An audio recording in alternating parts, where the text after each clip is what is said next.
Happy Wednesday, everybody. This is an intro so that Thursday and Friday go a little bit smoother for you, hopefully. We're going to construct and interpret a confidence interval to compare two means.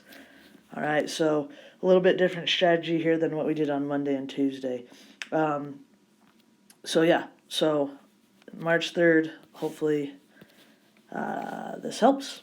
All right, so what I want you to do is in your notes, I want you to go to page 6. And this is what we're going to do on Thursday or Friday. We're going to compare how many chocolate chips, because for most people, that's an important part of a chocolate chip cookie, right?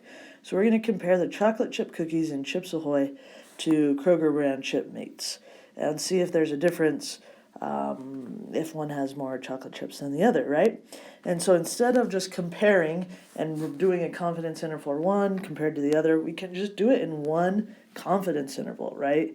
And if we get, depending on the order that we subtract them, so if we do Chips Ahoy minus Chipmates, if Chips Ahoy is better, we're hoping for that positive confidence interval. If Chipmates is better, we'll see the negative. If they're the same, we'll see 0. And so, like I said, it just saves us time. We can do it all at once. So 2 confidence intervals for difference of means. So this is what we'll work on, like I said. And then I also want you to look at this, check your understanding that we'll do. So the most recent American Time Use Survey conducted found that many Americans barely spend time reading for fun. So we're going to compare people ages 15 to the 19 to pages 17 and over. And again, instead of doing separate confidence intervals, we can do them as one, right? And so if the younger generation subtract the older generation gives us positive, we know the younger generation reads more. If it gives us negative, we know the older generation needs more. If we get a 0, they're the same. So lots of information that we can gather here.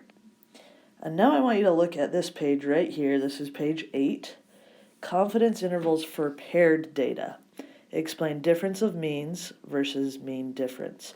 And this is where I want you to take notes right here, please. Because we'll do a shift. So find that right there. So difference of means versus mean difference. 2 samples. So hopefully you already remember a confidence interval will be your point estimate minus your margin of error. And remember your margin of error, plus minus your margin of error. Remember your margin of error is your critical t. Remember when we talked about that t distribution. So we'll talk about how finding that again. So point estimate plus or minus your critical t times your standard deviation.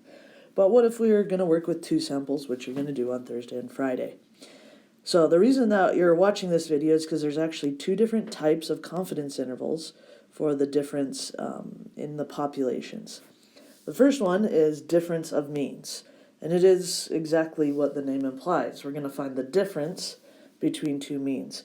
So for example, if we had a random sample of high school students, and we wanted to determine if males slept longer than females, what we'd do, and what you're going to do is with the Chip Ahoy cookies, though, and the Chipmates, is you're going to take, in this case, you'd find the average amount of time that males sleep at night, the average amount of hours, minus the average for the females, plus or minus our margin of error.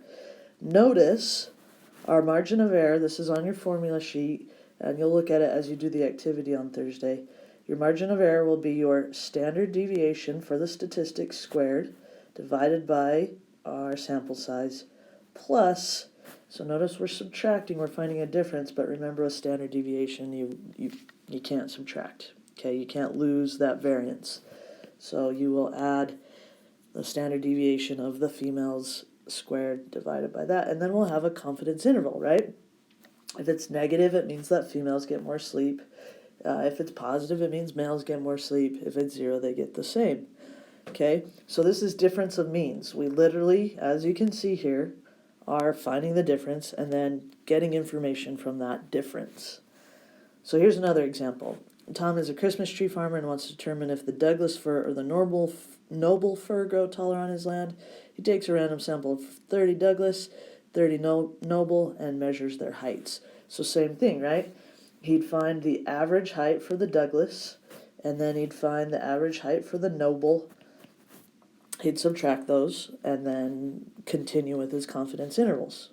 So this shouldn't be too foreign of an idea, because we did this with proportions, if you remember. So this should be somewhat familiar as we're going through the activity on Thursday or Friday. And then we're going to switch gears, and I want you to take a look at this one. Mean difference or paired data. And a lot of times you'll see paired data, because sometimes difference of means mean difference. Paired data is a little bit better at setting them apart, okay? But sometimes they will say mean difference, and you'll see this symbol, mean difference. So you might see that, X bar difference, just to set it apart, or standard error difference, standard deviation for our statistic. So they'll put that little DIFF right there to let you know that it's paired data. All right, so what is mean difference? What is paired data? So let's look at an example real quick, and then we'll come back to this stuff right here. So Ms. Buse gives a pre and a post test to 9 students on chi-squared tests. So I want to know how much students know about chi-squared before, and I teach it how much they know after. So here are the results of my 9 students. So student 1 through 9, pre-test score, post-test score, and then I found the difference in their pre-test to their post-test. So this person improved by 24, as you can see. So everybody improved, which was great, right? Except for this person. Oh, no, this person did. I don't know why I thought that was a negative, just looking at the equal sign. All right, so everybody improved. That's great. Okay? So what we're going to do for paired data is we're going to find, as you can see right here, it's kind of blurry, but the mean of the differences, okay? So I'm not going to use, like we did before, I'm not going to find the mean of the pretest and the mean of the post-test and subtract them. What I'm going to do is, because it's paired data, it was the same person, I'm just going to take the difference in this experiment, right? Because I imposed a treatment here. So I'm going to take the difference in the experiment, and even if it wasn't an experiment, you'd take the difference in the 2 observations. That could work too. And we're going to find the mean, right? The mean difference, okay? So the mean of that, every single difference. So add them all up, divide by that, we have a mean. Then we'll do the same thing. What's the standard deviation? What's the variance in all these differences? We'll calculate that. Sample size is 9. Degrees of freedom is n minus 1 is 8. We'll find our critical value using our t, right? And so as you notice, it basically turns this into just what we did on Monday and Tuesday. So, we do have 2 sets of data, right? But what we do is we take that difference and basically just turn it into a 1 sample confidence interval. So this should just be a review of what we did on Monday and Tuesday. As you can see right here, we're literally turning it into just the 1 sample confidence interval. But it is paired data. Okay, so it's the difference. But we would put it in 1 sample t interval. We would put it into the calculator just like we did on Monday and Tuesday. So the difference between the means is due to different conditions of the population and not due to the experimental units, right? So in these ones up here, our experimental units, male and female, we're testing the difference in those units, right? And here, the Douglas and the Noble, difference in those units, right? So that's what but the thing about this paired sample data is that our experimental unit is the same for each set of data, right? And so it becomes paired data.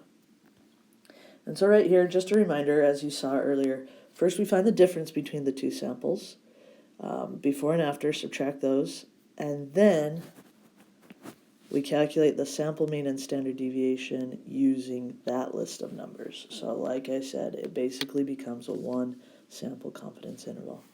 All right, so looking at the notes again. So we're going to do a memory training. So you will be the experimental unit. I'm going to give you 3 minutes to memorize using one strategy, 3 minutes using a different strategy. You'll take your pre and your post and then do a one sample T interval on that. Okay? So I wanted to give you a little heads up about the difference of means and paired data here. Okay? All right. So thanks for watching. Hopefully you're better prepared and we can get through this stuff on Thursday and Friday. So see you soon.